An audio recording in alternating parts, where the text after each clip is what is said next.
반갑습니다. 임창용 목사입니다. 감사합니다. 고맙습니다. 한 주간 잘 지내셨습니까? 아멘. 제가 이렇게 묻고 싶은데 사랑하며 사셨습니까? 네. 아멘. 네, 고맙습니다. 우리 주변에 왜 이름이 두 개인 분들 있잖아요.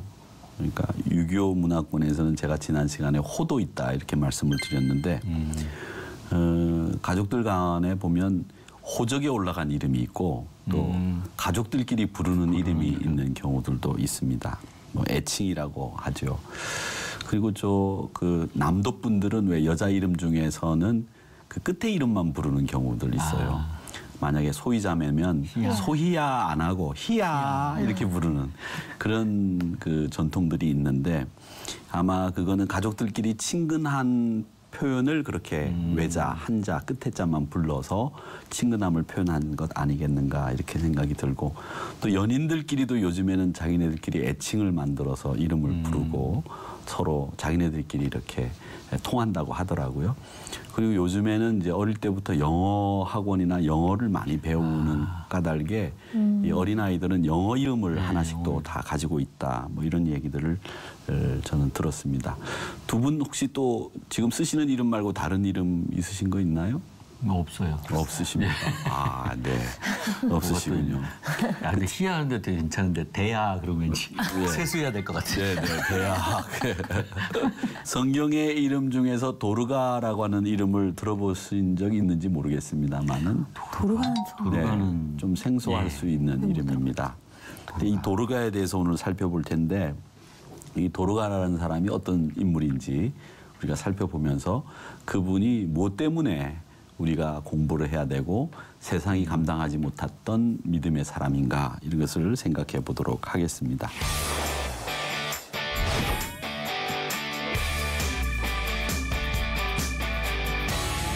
오늘 본문에 보면 이제 사도행전 9장 36절에 이 도르가라고 하는 분의 이름이 두 개가 나옵니다. 제가 이 방송 시작하면서 서두에 그 이름이 또 다른 이름이 있으시냐 이렇게 물어봤던 이유 중에 하나가 이 도르가에게는 다른 이름이 있는데 그 다른 이름이 다비다입니다. 다비다. 네, 다비다라고 하는 이름으로는 들어보셨을 거예요. 그러니까 도르가라고 하는 것은 히브리 방언인 아람어라고 하는 말이 있어요. 예수님 당시에 그 팔레스타인 지역, 갈릴리 지역에서 많은 사람들이 쓰던 그 언어가 아람어입니다. 그래서 이 아람어가 히브리 방언인데 예수님 당시에는 거의 대부분이 이 말을 썼다고 알려져 있죠. 그 도르가는 히브리 방언인 이 아람어로 부르는 이름이 도르가이고요. 다비다라고 하는 말은 그리스식 이름입니다. 그러니까 히랍식 이름이죠. 그래서 여러분들이 다비다 그렇게 생각하시면 되는데 도르가라고 하는 말은 사슴이라는 뜻이에요. 사슴. 영어로는 디어 정도 되겠죠. 네. 그런데 왜 도르가가 그리스식 이름이 있고 히브리식 이름이 있느냐 이렇게 생각하실 분들이 있는데 당시 이 도르가가 살고 있던 곳이 어디였느냐면 요빠라고 하는 항구에서 살았어요. 지금은 요빠는 그 이스라엘의 수도, 지금 뭐 미국 대통령이 이스라엘의 수도를 예루살렘이라고 혼자서 막 떠들고 그렇게 했지만 행정적인 그 경제 중심은 이스라엘의 텔아비브가 이스라엘의 수도예요. 그 텔아비브의 밑에 보면 요빠라고 하는 항구가 있습니다. 하이파라고도 부르는 그 요빠라고 하는 곳이 있는데 이 요빠는 옛날에 그 요나가 니느웨로 하나님이 가서 복음을 전파하라고 이제 말씀을 하시니까 니느웨로 안 가고 요빠로 내려가서 다시스로 가는 배를 타죠. 그게 요빠 항구였어요. 그러니까 항구입니다. 그러니까 텔아비브도 그렇고 요빠도 그렇고 이 지중해 연안에 있는 항구 도시예요. 근데 그 요빠에서 태어나고 요빠에서 자랐는데 이 도르가가 요빠 항구는 아무래도 항구다 보니까 이방인들도 많이 들어오고 유대인들도 많이 있어서 두 가지 이름이 필요했던 거죠. 그러니까 요즘에 꼬마들이 영어 학원을 다니면서 영어 학원에서 쓰는 영어 이름이 필요하고 또 학교에서 쓰는 한국 이름이 필요하듯이 유대인들도 있고 이방인들도 있고 섞여 있으니까 아무래도 그 당시에 세계 재패는 그 히랍 문화였으니까 그 히랍식 그리스식 이름이 있었던 것 같습니다. 그래서 다비다라고 하는 이름도 필요했고 도르가라고 하는 이름도 있었던 것 같습니다. 사도행전을 쓴 이 누가는 이방인이었거든요. 의사였잖아요, 또. 그러다 보니까 이 독자들을 위해서 이방인들에게 보낸 편지였어요. 이 누가가 데오빌로라고 하는 사람에게 보내는 편지였거든요.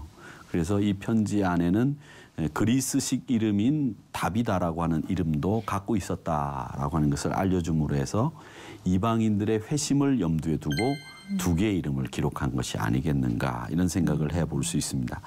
근데 이 도르가의 이야기는 이제 죽음의 이야기거든요. 도르가가 죽는다는 이야기가 나와요. 이 이야기를 보면 이제 도르가가 죽었는데 남편이 없이 죽었단 말이죠. 그러니까 홀로 살던 여성이었구나라는 것을 알 수 있고 그녀가 세상을 떠나니까 그의 친절한 도움을 기억했던 많은 홀로 사는 여자분들이 찾아와서 같이 울어주었다라는 기록이 있습니다.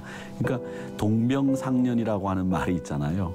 내가 남편 없이 살았으니까 남편 없이 사는 사람의 죽음이 더 서글픈 거죠. 그래서 같이 와서 남편 없는 여인들이 막 울어줬다고 한 얘기입니다. 옛날에도 보면은 이제 목사이다 보니까 장례식을 이렇게 집례하는 경우들이 있는데 장례식에 가보면 이제 돌아가신 분을 아쉬워하면서 슬퍼하는 분들보다 이제 그걸 빌미로 해서 자기 신세 같은 게 생각이 나서 더 크게 우는 분들이 많이 있어요. 예를 들자면 뭐 이제 오빠가 돌아가셨어요. 그러면 그 돌아가신 망자가 오빠인데 누이가 왔는데 이 누이가 평소에 고생하시면서 사셨어. 그런데 이 오빠가 돌아간 것이 슬퍼서 오빠 이렇게 우는 게 아니라 그때 자기 신세가 막 또 곁들여져 가지고 막 더 서럽고 더 막 울음이 복받치는 거예요. 그래서 오빠 그러면서 막 우는 그런 분들도 참 많이 봤는데 요즘에는 장례식이 이제 거의 이렇게 세트화돼 있다고 할까? 이제 이런 것이 돼 있어서 그런지 그렇게 많이 우는 분들도 없고 또 그렇게 많이 이렇게 요란하지도 않은 그런 장례식들을 치르고 있다. 저는 그런 생각이 드는데 그런데 이렇게 도르가가 죽었는데 도르가와 함께 그 같이 동병상련의 이 과부들이 찾아와서 같이 울었다는 것을 보는데 이 도르가가 이런 모습을 보면 아 혼자 사는 여자였구나 남편이 없었구나라고 하는 것도 알 수 있고 또 성경 기록에 의하면 이분이 이제 우리가 추정하건대 30년에서 40년 사이에 활동을 한 여성으로 묘사가 됩니다. 이제 오순절 사건이 있고 난 뒤에 그러니까 성령이 강림하고 난 뒤에 시작된 교회가 예루살렘에서 시작을 해서 사마리아와 유대 전역으로 이제 교회의 영향력이 퍼져가요. 이렇게 퍼져가는데 그때 이방인 사도 바울이 본격적으로 활동할 때에 이제 그 전에 이 도르가라고 하는 여성이 등장하는 것을 보면 아마 30년에서 40년 사이에 활동을 하지 않았겠는가 이렇게 보는데 도르가가 한 일이 뭐였느냐 하면 구제 그 다음에 가난한 자를 돕는 이 구제와 복음 전파 이게 병행되어져서 이 도르가가 했던 것으로 알려져 있습니다. 그래서 이 도르가가 살던 이 요빠라고 하는 도시가 예전에는 항구 도시였기 때문에 우리나라 부산이나 인천, 뭐 평택, 그다음에 뭐 강릉, 묵호 이런 큰 항구 도시와 같은 곳이었기 때문에 인구들이 많았습니다. 사람이 많은 만큼 또 가난한 사람도 많았겠죠. 그래서 도움의 손길들이 많이 필요했던 곳인데 그곳에서 제일 많은 사랑을 베풀었던 사람이 도르가였다 이렇게 알려져 있습니다. 왜 그렇잖아요. 요즘도 보면 우리 서울에서 제일 잘 사는 곳이 강남구다라고 그렇게 이야기들 하는데 강남구 관계자들을 만나보면 강남구에 제일 도움이 필요한 사람들이 많은 구입니다. 이렇게 얘기하시는 분들이 있거든요. 이제 그 이야기를 종합해 보면 사람들이 많고 부유할수록 또 그만큼 비례해서 가난한 사람도 많다고 보는데 그곳에서 이 도르가가 제일 많이 구제와 복음 선교에 애를 썼던 사람이었다. 이렇게 보여집니다. 그런데 이 도르가가 갑자기 세상을 떠났어요. 많은 여인들이 이 도르가에서 죽음을 슬퍼했다고 기록돼 있는데 그 사람들이 누구였느냐 하면 평소에 도르가에게 도움을 받던 사람들, 평소에 섬겨주었던 사람들이 이 도르가의 죽음을 슬퍼하면서 애도했다는 것이죠. 그러다가 루따에서 8년 동안 중풍병으로 침상에 누워있던 애니아라고 하는 사람을 고쳐준 베드로 사도가 있다라는 이야기를 이 울던 사람들이 알게 돼요. 그래서 급한 마음에 베드로 사도에게 청합니다. 우리가 평소에 존경하고 흠모하던 도르가가 죽었는데 당신이 옛날에 루따에서 8년 동안 중풍병으로 앓던 애니아를 살려줬다고 하는 얘기를 들었는데 오셔서 우리 도르가를 살려달라고 그렇게 베드로 사도를 청했어요. 그래서 베드로 사도가 급한 마음에 부랴부랴 요빠에 도착을 해서 이 요빠가 죽어 있는 방에 들어가 가지고 그 요빠에 도착을 해서 도르가를 만나게 되죠. 근데 이미 죽었잖아요. 그런데 베드로 사도가 다비다야 일어나라 이렇게 말씀을 한마디 하시니까 이 다비다 도르가가 일어났다는 이야기가 오늘 본문의 내용입니다.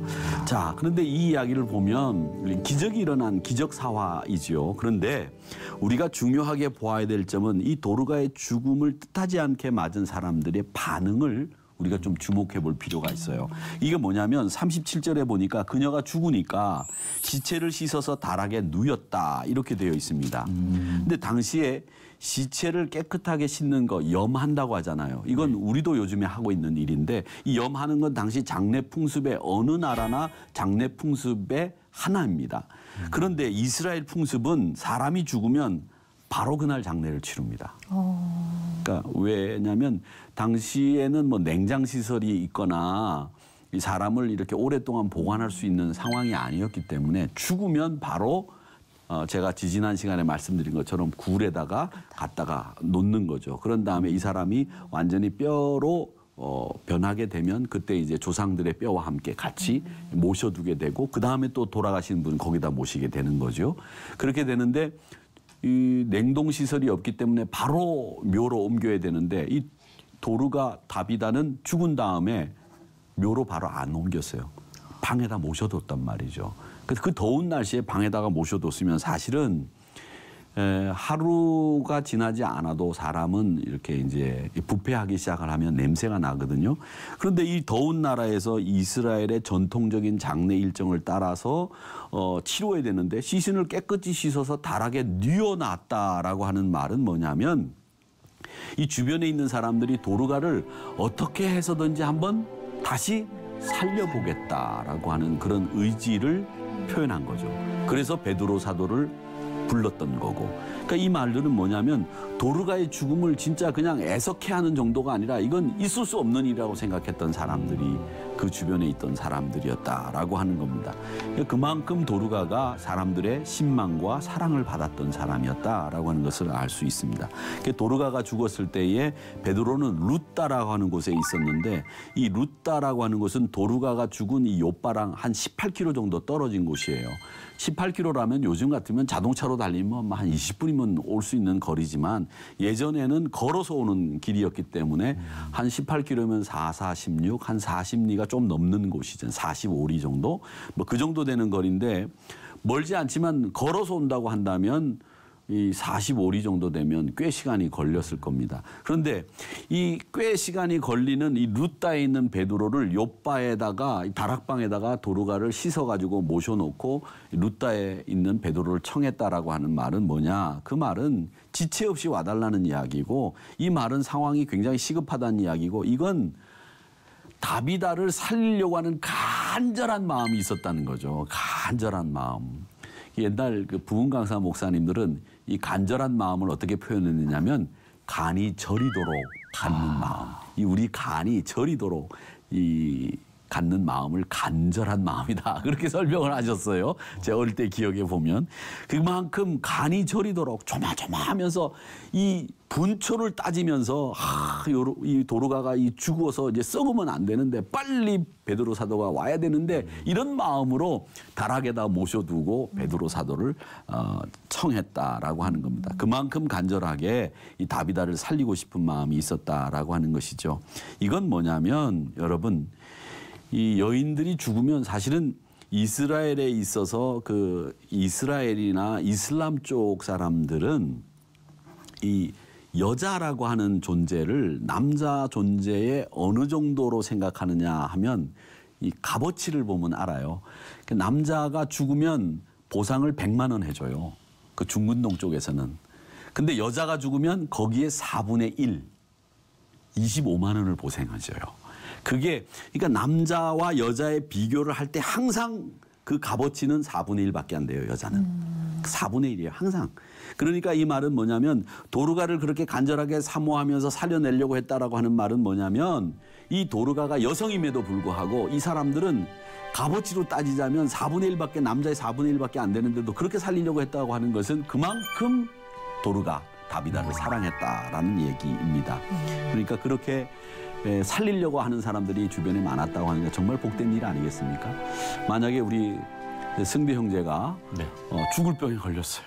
근데 그 주변에 있는 사람들이 어떻게 해서든지 승대 형제를 살리려고 그냥 이 세계 유명하다는 의사들은 다 청해서 부르고 좋다는 약을 다 찾아다니고 또 민간요법이라고 하는 것도 좋은 거 있으면 다 시행해 보려고 하는 사람들이 10명만 있다면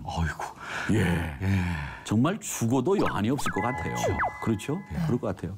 어떻게 소위자매는 그런 사람들이 내가 큰 병에 걸리면 나를 살려내려고 하는 사람들이 남편 말고 아이들 말고 또 있겠죠. 어머님도 계실 거고 부모님도 계시겠지만 이 도르가는 가족들이 아무도 없는 상황에서 그 주변의 사람들이 그렇게 살리려고 했다고 하는 것은 정말 이 도르가의 고통과 애통함을 같이 하려고 하는 진짜 베프 베스트 프렌드가 있었다는 얘기이죠. 그러니까 진짜 이 사람이 행복한 사람이 아니겠는가 이런 생각을 해봅니다. 자, 이 도르가를 통해서 우리가 배우는 교훈은 뭐냐 하면 이제 베드로 사도가 이제 루다에서 와서 도르가야 다비다야 일어나라 이제 이래서 일어나게 되는데 이게 이제 베드로 사도가 다비다야 일어나라 이렇게 얘기했지만 이거는 사실은 기도죠. 하나님 다비다를 세워 주십시오. 살려주십시오. 이렇게 기도한 거 아니겠습니까? 그러니까 이 말은 뭐냐면 하나님의 능력이 무한하다고 하는 것을 우리가 이 말씀을 통해서 배우게 됩니다. 베드로 사도가 개인적인 능력으로 살린 게 아니죠. 베드로가 기도도 많이 하고 특별한 신유의 은사도 있기 때문이 아니라 하나님이 베드로를 통해서 치유의 섬김을 베풀어 주신 것이고 그것이 도르가에게 임한 은혜요 축복이었다라고 하는 겁니다. 이제 기도라고 하는 것은 우리를 통해서 하나님의 능력이 나타나는 거예요. 그리고 기도는 여러분 잘 아셔야 되는데 제가 늘 말씀드리지만 기도는 우리의 요구를 하나님 앞에 올려드리는 게 아니고 기도는 기도하는 사람이 하나님의 뜻을 수용하는 거예요. 그게 기도예요. 근데 우리는 기도한다 그러면 간구 이것만 생각하는데 사실은 간구 이전에 하나님의 뜻을 내가 받는 작업이 먼저 이루어지고 그런 다음에 기도가 이루어져야 그 기도가 진짜 기도지 하나님의 뜻을 생각을 안 하고 하나님의 뜻은 받을 생각을 안 해. 그리고 하나님한테 가서 내 생각만 자꾸 얘기하는 거야. 무슨 세뇌시키는 것도 아니고 하나님 앞에 무슨 하나님이 빚쟁이입니까? 가서 계속 하나님 앞에 이것도 달라 저것도 달라 이것도 해라 저것도 해라 그렇게 얘기를 하고 하나님의 뜻은 하나도 안 받아. 이게 지금 우리 신앙인들의 모습이 아니겠는가 이런 생각을 하는데 기도는 능력이 나타나도 우리를 통해서 나타나는 것이고 기도는 하나님의 뜻을 먼저 받는 작업이 필요한 거예요. 이게 진짜 기도지 내가 하나님 앞에 이거 달라 저거 달라 해가지고서 기도 잘했다? 아니 그건 기도를 잘한 게 아니다라고 하는 겁니다. 그러니까 기도의 자리에서는 항상 먼저 하나님의 뜻을 받아들일 수 있는 겸손한 모습, 자신을 비우는 모습 이런 것들이 있어야 하나님의 뜻을 받죠. 자기는 안 비워. 꽉 채워놓고 있어. 그리고 그것도 달라고 하고 하나님의 뜻은 안 받으니까 그 기도가 안 되는 거예요. 내 걸 싹 비워놓고 하나님의 뜻을 여기다 딱 채워놓고 하나님 그렇다면 이런 것이 있어야 되지 않을까요? 저런 것이 있어야 되지 않을까요? 하나님 이 일을 제가 잘 감당할 터이니 하나님 주십시오. 능력, 사명감 이렇게 기도를 해야 그 기도가 제대로 된 기도다라고 하는 것입니다. 또 하나 더 이 도르가의 이야기를 통해서 배우는 교훈은 뭐냐면 주님의 이름으로 행한 사랑이나 희생 그리고 섬김 이건 손해를 보거나 공짜가 없다는 거예요. 도르가 죽음을 제일 많이 슬퍼한 사람들이 뭐냐? 그녀로부터 사랑받은 사람들이잖아요. 그리고 도르가로부터 그리스도의 사랑을 경험한 사람들이 이 도르가를 가장 애석해 하지 않았습니까? 39절에 보니까 모든 가부가 베드로 곁에 서서 울며라고 돼 있습니다. 그럼 그 여인들이 다 누구였겠어요? 다비다에 행한 선행의 덕을 많이 본 사람들이 그렇게 울었겠죠. 내가 그들에게 아무리 많이 베풀었다고 하더라도 그게 내 목적 때문에 베풀었다면 그건 오래 못 갑니다. 그런데 목적 없이 하나님이 베풀어 주신 은혜이기 때문에 나도 베푼다고 하면 그건 오래 가는 거예요. 그래서 내가 거저 받았으니 거저 준다. 이렇게 생각으로 베푸는 그곳에 하나님의 은혜가 임하게 되는 겁니다. 이런 섬김과 희생이 오래가는 거예요. 그러므로 구제라고 하는 것은 외식하지 않고 공치사하지 않고 숨은 자리에서 하는 게 봉사지, 봉사 다 하고 난 뒤에 그건 내가 했다. 그건 내가 아니면 못했던 거다. 이렇게 이야기하면 그 구제와 봉사는 다 무의가 되고 마는 거예요. 그러니까 항상 우리 진실한 섬김이 많은 사람들의 감동을 준다라고 하는 것을 아시고 이 도르가와 같은 이런 선행과 구제의 사람이 되는, 그래서 세상이 감당하지 못하는 믿음의 주인공들이 되시기를 주님의 이름으로 바랍니다. 네. 그래서 세상이 감당하지 못했던 이 믿음의 사람들은 바로 진실한 마음으로 내가 거저 받았으니 거저 베풉니다 라고 하는 이런 사랑을 실행한 도르가, 다비다 같은 사람이다 라고 하는 것을 꼭 기억하시기를 바랍니다. 그래서 유산을 우리가 이제 남기게 될 텐데 어떤 유산을 남겨야 되느냐. 어떤 분들은 어떻게 해서든지 재물을 유산으로 남겨야 된다고 생각하시는 분들이 있는데, 저는 재물을 유산으로 남기려고 하시는 분들도 뵀고 또 재물이 아닌 신앙을 유산으로 물려주려고 하는 분들도 뵀는데, 제일 중요한 것은 물론 재물도 유산으로 넘겨주는 거 전 나쁘다고 말씀드리고 싶지는 않아요. 그러나 더 중요한 거, 이것만큼은 재물을 물려주든 안 물려주든 간에 제일 중요한 건 신앙, 이 믿음을 유산으로 물려주는 일이 정말 중요하다는 겁니다. 아무리 재물이 많아도 이 믿음의 유물이, 유산이 없으면 이건 한순간에 없어져 버려요. 그렇기 때문에 재물을 물려주시더라도 재물과 함께 믿음을 물려줘야 이것도 보존이 되고 이것도 자녀들에게 유익함이 되는 거지, 이것 없이 재물만 물려주면 이게 자녀들에겐 저주가 될 수 있어요. 그러기에 항상 이 보잘것없는 작은 유산이라도 믿음과 함께 물려주겠다라고 하는 부모된 도리를 다하는 여러분들이 되시기를 바랍니다. 도르가가 홀로 된 여인이었고 자식에 대한 언급도 없는 그런 여인이었지만은 그녀가 아름답다라고 여겨지는 이유는 바로 귀한 섬김이었기 때문에 그렇다라고 하는 것을 아시고 이웃을 사랑하며 섬기는 일, 그것이 가장 아름다운 일임을 잊지 마시기를 바랍니다. 강의는 오늘 여기까지 하겠습니다. 한 주간도 귀한 섬김의 유산을 쌓으시는 저와 여러분이 되기를 주님의 이름으로 바랍니다. 오늘 인사는 여기서 드리겠습니다. 감사합니다. 수고 많이 하셨습니다. 다음 이 시간에 찾아뵙겠습니다. 고맙습니다.